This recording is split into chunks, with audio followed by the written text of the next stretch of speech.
Klang பண்டமரானில் உள்ள மழலையர் பள்ளியின் ஆசிரியர் ஒருவர் தமது 4 வயது மகனை துன்புறுத்தியது தொடர்பில் தெரிவித்த புகார் குறித்து விரைந்து விசாரணை நடத்தும்படி அந்த சிறுவனின் தந்தை கோரிக்கை விடுத்துள்ளார்.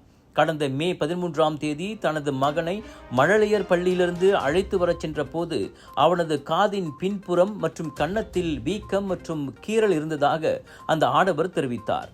இது குறித்து அந்த மழலையர் பள்ளி ஆசிரியரிடம் வினவிய போது கார் சட்டையில் மலம் கழித்து விட்டதால் அவனை கையினால் அடித்ததை அவர் ஒப்புக்கொண்டதால் அந்த ஆசிரியருக்கு எதிராக தாம் புகார் செய்ததாக 33 வயது அந்த ஆடவர் தெரிவித்தார். துங்கு அம்பான் ரஹிமா மருத்துவமனைக்கு தனது மகனை பரிசோதனைக்கு அழைத்துச் சென்ற போது அங்கிருந்த மருத்துவரும் அச்சிறுவன் தாக்கப்பட்டதை உறுதிப்படுத்தியதாக கூறினார்.